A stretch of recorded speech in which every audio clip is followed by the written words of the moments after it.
Hello students, once again welcome to our online class. Today we shall continue with the unit 2 of the chapter A Gift of Chappals. आज हम unit 2 से continue करेंगे A Gift of Chappals के. So we had seen that in unit 1 that Lali was trying hard to play the violin. लाली बहुत कोशिश कर रही थी वायोलिन को अच्छी तरह से प्ले करने के लिए, लेकिन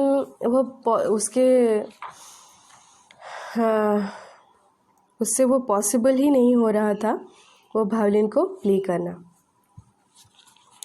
She was holding the violin very awkwardly in an odd position, and Meena, Ravi and Mridu were watching Lali from the window. Here we shall find the description of the music master. He was bald-headed with a fringe of oiled black hair falling around his ears. Here, before that, we shall find a word that is bowstring. Bowstring means the string of the violin. This is the bowstring.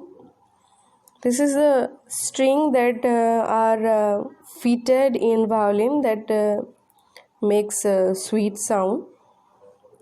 Now we shall find the description of the music master.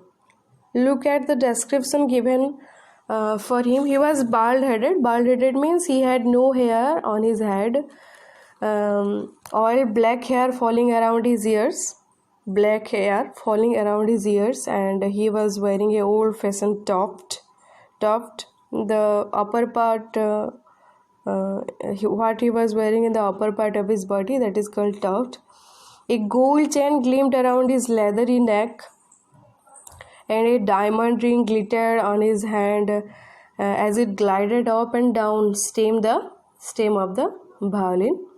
A large foot stuck out from the beneath his gold-bordered vestige. Vesti means dhoti in Tamil. And he was beating time on the floor with the scrawny big toe. He was beating his foot in the ground with the beat of the music. So this is the description of the music master. He was wearing a बहुत पुराना style का एक अपर garment उन्होंने पहना हुआ था. उनके sir पे बाल नहीं था और उनके कान के नीचे में से बाल ऐसे झूल रहे थे जैसे पिक्चर में डिस्क्राइब किया गया है. वो एक गोल्ड चेन पहने हुए थे अपने गले में और डायमंड का एक रिंग पहने हुए थे अपने हाथों में, और उनका जो वेस्टी था, उनका जो धोती था, उसके बॉर्डर में गोल्डन कलर का बॉर्डर था. एंड वो अपने पैरों को म्यूजिक के बीट के साथ ग्राउंड में डाल रहे थे. जैसे कोई म्यूजिक बजा रहा है या फिर डांस कर रहा है तो जैसे हम पाँव को म्यूजिक के हिसाब से थपथपाते हैं, उसी को बोल रहे हैं ये. At the time the music master played some notes, but Lali was not able to keep pace with them. Lali उनके साथ म्यूजिक को बजाने में बिल्कुल भी उसके लिए पॉसिबल नहीं हो रहा था. She was not able to do that. वो बिल्कुल वो कर ही नहीं पा रही थी. Here there is a good description between the music played by the music master and the music played by Lali. यहाँ पर एक बहुत बड़ा सा डिफरेंस भी डिस्क्राइब किया गया है म्यूजिक मास्टर और लाली के वायोलिन बजाने के स्टाइल में. The music master's notes seemed to float up and settle perfectly into the invisible tracks of the melody. She was playing the violin effortlessly and perfectly. वो बहुत अच्छी तरह से बजा रहे थे और जो वो मेलोडी था बहुत स्वीट था, सुनने के लिए बहुत ही ज़्यादा अच्छा लग रहा था. It was like the wheels of a train fitting smoothly into the rails and whizzing along as Ravi said, Ravi ने उसको डिस्क्राइब करते हुए बोला कि जैसे एक ट्रेन के व्हील होते हैं वो अच्छी तरह से उसी लाइन में पकड़े हुए ठीक से जाते रहते हैं और स्वीट साउंड क्रिएट करते रहते हैं, उसी तरह उनकी वायलिन भी बज रही थी। मृदु stare at the huge bearded hand moving effortlessly of the violin stems making lovely music. उनके जो हाथ थे वो एफर्टलेसली, उनको उसके लिए कोई तकलीफ उठानी नहीं पड़ रही थी, वो आराम से उसे बजा रहे थे बिना किसी प्रॉब्लम के, बिना किसी मुश्किल के। लेकिन लाली बार बार डिरेल कर रही थी। डिरेल मतलब ही was out of the track, she was not able to play the violin even a one beat that was played by the music master. Amma came a wail from the gate. Amma. There was a painful cry. At the time the three of them listened. उसी वक्त एक बहुत ही दुखद आवाज उनको सुनने को मिला, अम्मा अम्मा। Ravi sent the beggar away, cried his mother from the back veranda where she was chatting with Tapi. Ravi's mother, that is Rukumani, told him to tell the beggar to go away from the home. The sound that was coming from the gate was the sound of the beggar. एक भिखारी आया हुआ था और वो बुला रहा था अम्मा अम्मा कह के, और रवि की माँ ने बोला कि रवि को कि कह दो वो बेगर को कि वो वहाँ से चला जाए। He has been coming here every day for the past week. एक हफ्ता हो गया वो हर दिन यहाँ आ रहा है। And it's time he found another house to beg from. अभी टाइम हो गया है कि कोई वो दूसरा घर देख ले बेगिंग करने के लिए। Mridu and Meena followed Ravi out. The beggar was already in the garden making himself quite at home. He had spread his upper cloth under the neem tree and was leaning against its trunk, apparently prepared to take a little snooze, while he waited for the alms to appear. Alms means money, clothing and food given to the poor. Here is a word you will find, that is alms. Alms means we give food, clothing and money to the beggar, that is called alms. What was the beggar was doing in the gate? He had already entered to the house. वो beggar उनके घर में already आ चुका था, अंदर आ चुका था, और उसने अपने एक कपड़े को एक नीम ट्री के नीचे बिछाया था, एंड वो ऑलरेडी बैठ चुका था ट्री के अगेंस्ट, खुद को लीनिंग करके। This is leaning, this is the picture of leaning. The beggar was leaning against the neem tree. Neem tree के हेल्प में से वो बैठा हुआ था, वो अपने अपर क्लॉथ को उसके छांव के नीचे बैठा हुआ था। Go away said Ravi sternly, my party said it's time you found another house to beg from. Ravi told that तुम यहाँ से चले जाओ, तुम कोई दूसरा घर ढूंढ लो भीख मांगने के लिए, एक हफ्ता हो गया तुम हमारे घर में ही आ रहे हो। The beggar opened his eyes very wide and gazed at each of the children one by one. The ladies of this house, he said at last in a voice choked with feeling. The voice of the beggar was becoming heavy. वो रोने लग गया था जब रवि ने बोला कि तुम यहाँ से चले जाओ। The beggar told that the ladies of this house are very kind. वो बोलता है कि जो लेडीज़ हैं यहाँ, जो लेडीज़ लोग यहाँ के घर के हैं, वो बहुत ही काइंड है, वो बहुत ही जेनरस हैं। I can not believe that they would turn me away. मुझे विश्वास ही नहीं हो रहा है कि वो लोग मुझे यहाँ से जाने के लिए बोल रहे हैं. ही raised his voice, Amma Amma oh. Said his well might be but it can certainly was not fable. उसका वॉइस से पता चल रहा था कि वो बहुत सैड था, लेकिन उसकी वॉइस फीबल नहीं थी, वीक नहीं थी. वो बहुत ज़ोरों ज़ोरों से अम्मा अम्मा कह के चिल्ला रहा था. It began in deep, strong rumble somewhere in the withered belly and came booming out of his mouth with its few remaining teeth stained brown with beetle chewing. उसकी जो रिमेनिंग पार्ट्स ऑफ टीथ थे वो brown colour के हो गए थे, brown colour के दाग लगे हुए थे, स्टेन मतलब दाग लगे हुए थे बिटिल च्यूइंग से, पान खाने से उसके दांत जो ब्राउन कलर के हो गए थे। There was a rumbling sound coming from his belly. Rumbling मतलब हम जब बहुत देर तक खाना नहीं खाते हैं, जब हमारे बेली में से जो आवाज़ निकलता है उसे बोलते हैं rumbling sound. A rumbling sound was coming from the belly of the beggar as he has not eaten anything from a long time, I think. Ravi tell him there is nothing left in the kitchen called Rukumani and he is not to come again. Tell him that Rukumani is becoming harsh. The mother of Ravi sees Rukumani. वो बहुत ही harsh हो रही थी, बहुत ही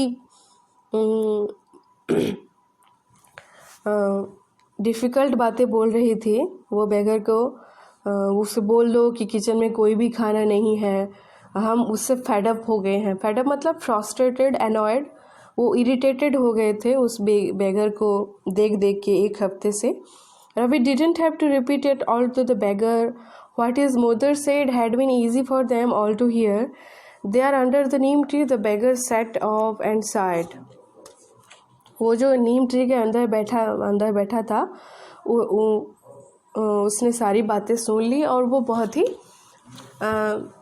दुखी हो गया और वहाँ से जाने के लिए तैयार हो गया। Only let me have the rest here under this tree. The sun is so hot, the tar has melted on the road, my feet are already blistered. The beggar is requesting them to give him permission to take rest for some time under the neem tree. वो permission मांग रहा था कि कुछ time के लिए मुझे यहाँ रेस्ट करने दीजिए, बाहर बहुत गर्मी है और वो जो रास्ते का जो टार है वो बहुत ही गर्म है। My feet are already blisters. Blisters मतलब boils. This is the picture of blisters. These are blisters in feet. These marks that when we have while we are walking on a hot road. These are blisters. He was having blisters in his feet. At that time, Meena and Ravi saw the pain the beggar was going through. Mridu whispered to Meena, Ravi, have you got an old pair in the house somewhere? They were searching about old pair of shoes in the old pair of chappals in the house. At that time, Ravi saying that I don't know, mine are too small to fit his feet, or I would have given them to him, and his feet were larger than Mridu's and Meena's. Ravi बोल रहा है कि मेरे पाँव तो बहुत छोटे हैं और मीना और मृदु के चप्पल भी तो तुम्हें नहीं आएंगे, कैसे मैं अपने चप्पल तुम्हें दे सकते हूँ। The beggar was shaking out his upper cloth and tightening his dhoti. He raised his eyes and looked fearfully at the road gleaming in the afternoon heat. He knit something on his feet, Meena said. Her big eyes feeling it's not fair. Shh, said Ravi. I am thinking about it, blubbering. It's not fair is not going to help. Ravi बोल रहा है कि हाँ मुझे पता है कि उसे ऐसे खाली पाँव नहीं भेजना चाहिए, हमें उसकी मदद करनी चाहिए। अभी वो गर्मी में जाकर उसके पाँव और भी ख़राब हो जाएंगे और भी सूजन आ जाएंगे उसमें। What he needs a pair of chappals. So where do we get them? Come, let's search the house. उसी वक्त रवि बोलता है कि चलो घर में चलते हैं, कहीं पर अगर चप्पल्स हो तो उसे ढूंढते हैं और देते हैं। उसी वक्त रवि की आंखें उसी वो जो घर के बाहर जो पड़े हुए थे चप्पल्स, वो जो पेयर ऑफ चप्पल्स पड़े हुए थे उसी पर वो नजर जाते हैं। हम जो पहले यूनिट में पहले पैराग्राफ में जो चप्पल का डिस्क्रिप्शन हमने देखा था उसी चप्पल पर जाता है। दो shabby sturdy looking old slippers, he beamed and nodded, these are just right size. वो बोलता है कि यही वो सही साइज के चप्पल हैं, इसे हम बेगर को दे देते हैं। Here, said Ravi to the beggar, dumping the sleepers in front of the old man, wear these and don't come back. इसे पहनो और कभी भी यहाँ मत आना। At that time, The music master came out of the house and took an unappreciative look at three of them sitting quietly under the tree playing marbles. Then he searched for his chappals in the veranda. Okay, dear students, here the suspense ends. The chappals the children gave to the beggar were the chappals of the music master. जो चप्पल्स उन्होंने वो bagger को दे दिए वो music master के चप्पल थे. Okay, here the problem start. यहाँ पर प्रॉब्लम हो जाता है. म्यूजिक मास्टर और लाली आके ढूंढते हैं वो सारे जगह को. वो रेलिंग्स को ढूंढते हैं, रेलिंग्स में ढूंढते हैं, crouching near the flower pots में ढूंढते हैं. This is railing, this is the picture of railing. And they search the chappals everywhere but they don't find. At the time, Lali went to her mother Rukumani to tell that the chappals of the music master she is not able to find. Music master की जो चप्पल है वो उसे नहीं मिल रही हैं. At the time, Rukumani came and asked the children, "Have you children?" She began, and then seeing they were curiously quiet, went on more slowly. "See anyone lurking around the veranda?"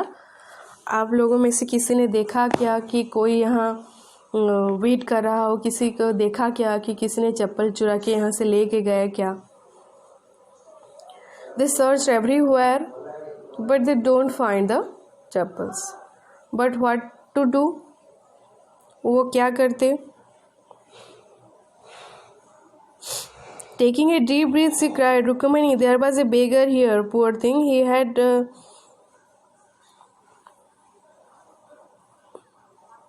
such boils on his feet." So Ravi is telling that there was a beggar and he had blisters on his feet. उसके पैरों में सूजन आ गए थे और उसी को हमने वो चप्पल दे दिए. Turning to Ravi, "You gave the music master's chappal to that old beggar who turns up here." तो बोल रही है तुमने म्यूजिक मास्टर की चप्पल को उसी बेगर को दे दिया. Amma, didn't you tell me about Karna who gave away everything he had, even his gold earrings? He was so kind and generous.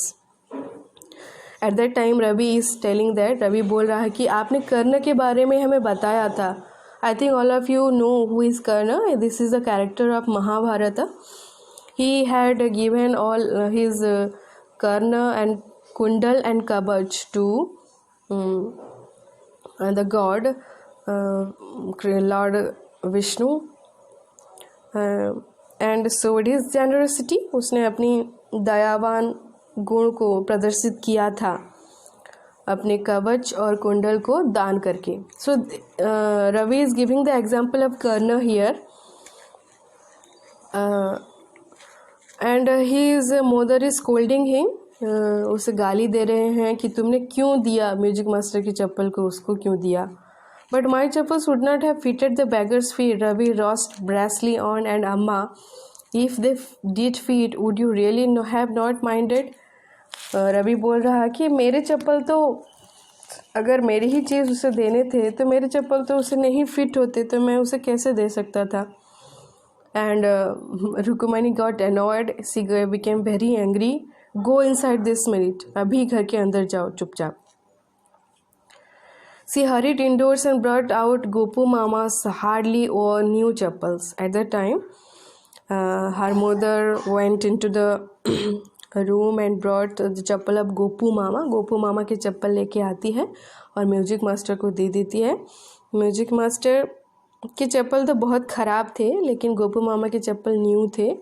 वो म्यूज़िक मास्टर को ऐसे चप्पल मिल गए तो वो बहुत ही खुश हो गए. But he was trying not to look happy. वो हैप्पी ना दिखने की नाटक कर रहे थे. Well I suppose this will have to do. This days children have no respect for elders. What to do? A Hanuman incarnate. The music master is telling Ravi a Hanuman incarnate.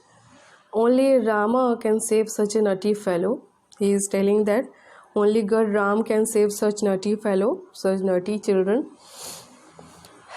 But Rukumani became angry with the statement the music master gave about Ravi. जो Hanuman incarnate बोलता है music master Ravi को, उससे रुकुमनी बहुत ही angry हो जाते हैं. He doesn't want his son to be called a monkey, even a holy monkey. When he had cluttered off his new chappals, he said, Mridu, come in and have some tiffin honestly. And after that, Mother Rukumani called Mridu to enter into the house and have some tiffin. Thank God your Gopu Mama doesn't wear his chappals to work, as she walked towards the kitchen with Mridu and Meena. She laughs and tells, अच्छा हुआ कि तुम्हारे गोपू मामा काम पर चप्पल पहन के नहीं जाते। अगर अभी हमें ये सोचना होगा कि तुम्हारे गोपू मामा को हम क्या बोलेंगे। अगर वो घर पर आएंगे तो उनके चप्पल के बारे में अगर पूछेंगे तो हम उन्हें क्या बोलेंगे। So this is the second unit. You shall find some of the interesting facts here. Whole of this chapter is based on kindness and generosity seen towards the beggar and a kitten. हम इस story में देखेंगे कि यहाँ पर जो बच्चे हैं वो किस तरह अपनी दया दिखा रहे हैं किसी किटन की तरफ या फिर किसी बैगर की तरफ। We shall learn from this chapter that we should be kind enough to animals and beggars to whom we see in our locality or in our society. This is the unit 2. This and this ends here. Once again I am telling you the summary. Lali was learning to play violin from her music master, who was bald-headed and with an old-fashioned tuft. He was wearing a gold chain and a diamond ring. Lali tried to learn notes, but her tracks were annoying, whereas melodious tunes came out of the master's expert hands. The attention from her was diver-led. At the time, a beggar was at their doorstep, calling from the back veranda. He spread a cloth to settle himself under the neem tree. Ravi asked to find him another home for alms. Beggar pleaded for generosity from the ladies of the house.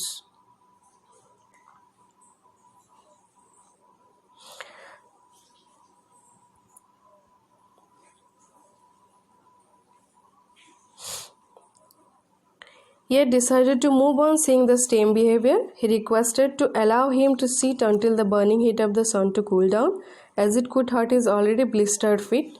Seeing his pathetic condition, the children decided to provide him slippers.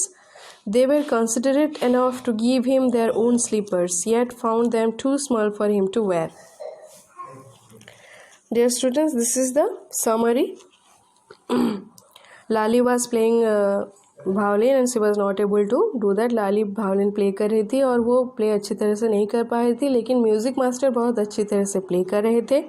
उसी वक्त एक beggar आता है, वो कुछ खाने के लिए मांगता है, लेकिन रुक्मणी मना कर देती है कि उनके घर में कोई भी खाना नहीं है और वो रिक्वेस्ट करती है कि उसे कुछ टाइम तक वहाँ रहने के लिए दिया जाए, क्योंकि वह सन बहुत ही हट है बाहर और वो लोग उसके पैर ऑलरेडी सूज गए हैं और उससे बहुत ही हर्ट होगा अगर वो उस वक्त चल के जाए।